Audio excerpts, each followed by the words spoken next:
이 이야기는 진실임을 맹세합니다. 제가 막 전화가 왔을 때라서 집 주소를 알아오라고 했는데 알아가지 못해서 두 번째부터는 갑자기 뺨때기를 때리기 시작하더라고요. 뺨 따고 조인트 까기, 머리 때리기, 손바닥 때리기 진짜 심했습니다.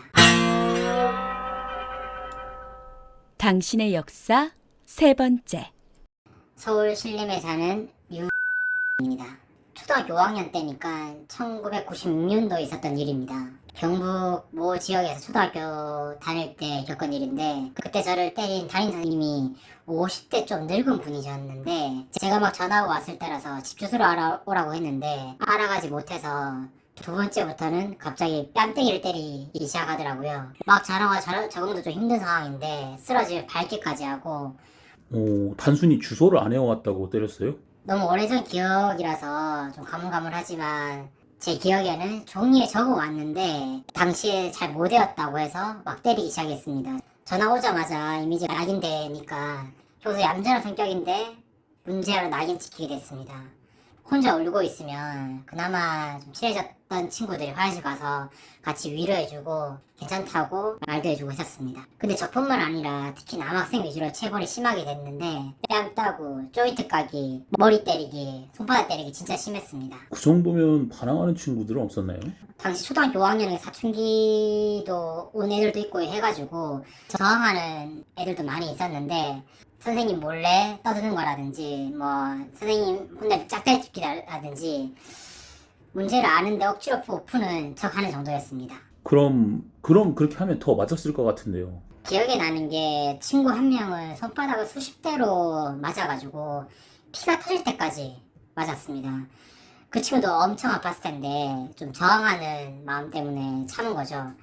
피가 터지니까 선생님은 자리를 피하게 되고 우리 몇몇 애들은 걔를 데리고 화장실에 좀 씻기고 양호실 데리고 갔습니다. 손이 터졌는데 그 몇 대 정도를 혹시 때렸고 그리고 선생님이 그냥 진짜 나가버렸어요? 대략 한 10대부터 피가 터지기 시작했고 이게 일반적으로 체벌을 하겠다고 해서 때린 게 아니고 감정이 실린 매질이었고 당시 친구들도 친구가 맞고 있는데 그걸 말릴 수는 없는 상황이었고 피가 터지자마자 선생님도 자리를 피하게 됐고 우리 선생님은 그때 좀 황당했는지 좀 머쓱해 하는 정도였고 이후로도 거기에 대한 사죄는 없었습니다. 그 맞은 친구를 데리고 양호 선생님한테 뭐라고 했고 양호 선생님의 반응은 어땠어요? 약 발라주고 반창고로만 줬던 걸로 기억납니다. 정확하게 양호실에서 밴드를 어디서 구해서 붙였는지는 기억이 잘 나지 않습니다. 저도 나름대로 저항을 하고 싶어서 급식 당번 때 선생님 국을 펄 때는 국에 침도 뱉고 오셨습니다. 급식은 교실에서 먹었나요? 급식 차를 가지고 와서 교실에서 나눠주는 형태였고 이거 당번 업무도 제대로 분담을 해주지 않아가지고 몇몇만 엄청 고생을 했었습니다.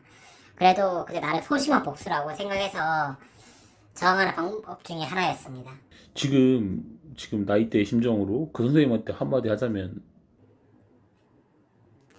그 선생을 따로 또 보고 싶지도 않았었고 지금 뭐 당시 50대다 보니까 지금 은퇴를 했겠고 살아있는지 잘 모르겠지만은 근데 좀 심했다 이런 얘기를 좀 듣고 싶고 근데 그게 나뿐만이 아니고 당시에 이 선생이 교육하는 과정에서 그렇게 체벌을 당했던 사람들이 수십 명, 수백 명이 될 텐데 그런 사람들에게 미안한 마음을 가지고 살았으면 좋겠습니다. 그때 생각이 가끔 들면 기분이 어때요 요즘에? 우리나라 공교육이 참 문제가 있구나 라는 생각이 좀 많이 들고 그 아픔이 25년 가까이 지났는데 아직도 제 가슴에 아픔으로 남아있고 어떻게 보면 약간 트라우마도 있는 것 같습니다. 요즘 뭐 선생님의 체벌이 문제된다고 뉴스도 많이 나오고 있는데 또 공교육이 올바르게 좀 됐으면 좋겠습니다. 뭐 이렇게 학교 애들을 체벌을 할 수 없고 지금 애들이 되레 이제 교권을 반대로 되고 있는 상황이잖아요. 근데 그때 그렇게 당한 사람의 입장으로서 지금은 체벌이 필요하다고 느끼는 편인가요? 솔직히 제가 아이들을 가르쳤던 기억도 그 경험도 있기 때문에 어느 정도의 체벌은 필요하다고 생각되는데 그 정도가 선생님의 그런 감정이라든지 자기의 성질 어떤 걸 못 이겨내가지고 아이들 대상으로 푼다면 그건 진짜 문제가 될 것 같습니다. 사과를 진심으로 하기를 원한다고 했는데 그분이 지금 막상 앞에 있으면 사과를 할 거라고 좀 생각이 드시나요? 아니라고 생각이 드시나요? 그 사람은 전혀 사과하지 않을 거고 얼버무리듯이 그냥 아 그런 적이 있었지라고 모른 척을 할 것 같습니다. 지금도 어떻게 보면 선생 퇴직을 해서 연금을 받고 있을 텐데 그게 거기에 대해서 미안한 마음을 갖고 평생 살았으면 좋겠습니다. 알겠습니다. 아픈 마음 어떻게 꺼내주셔서 감사합니다. 이 사건을 현직 교사에게 보내줘봤습니다. 그리고 답변을 받았습니다. 현직 교사로서 직접적인 출연 및 노출은 꺼려지는 점이 있으므로 목소리는 제가 되어갑니다.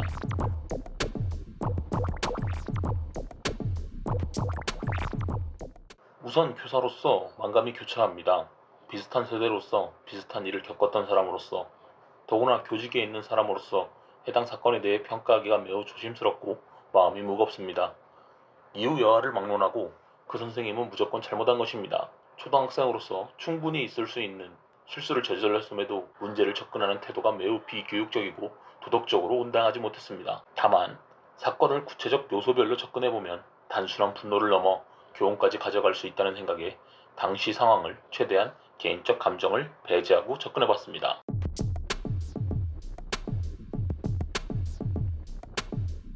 피해자가 재학 중인 당시에는 학급당 학생 수가 어마어마하게 많았습니다. 그러다 보니 학생들을 가장 효과적으로 다루는 선생님의 주요 도구는 체벌이 다반사였던 시기였습니다. 해당 교사의 나이를 대략 50으로 계산해보면 그 선생님은 46년생, 즉 6.25, 미 군정기, 군사정권을 두루 경험했을 나이이며 그에 따른 사회적 소프트웨어 또한 이러한 일체적이고 강압적인 방식에 길들여져 오며 성장했을 가능성이 매우 높습니다.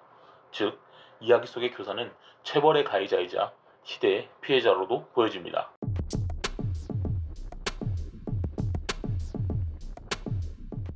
청와대에 국민신고 올라가고 매스컴 타고 해당 교사 매장되고 징계받고 퇴직까지 당할 수 있습니다. 아마 교사는 학생과 합의를 시도했을 것으로 예상합니다.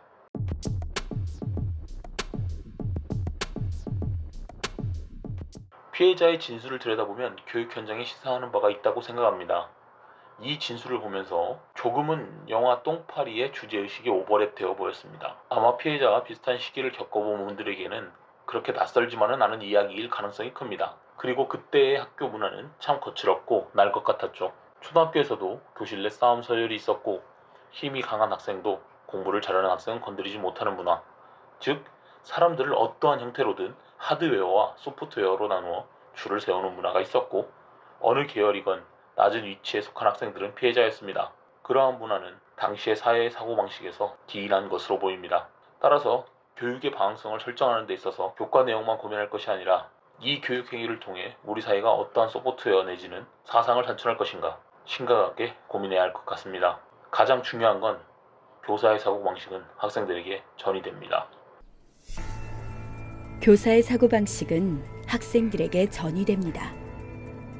어른들의 사고방식과 행동을 거울처럼 받아들이는 아이들에게 어른들의 잘못된 과거가 당연하게 반복되지 않도록 우리는 애써야 할 것입니다.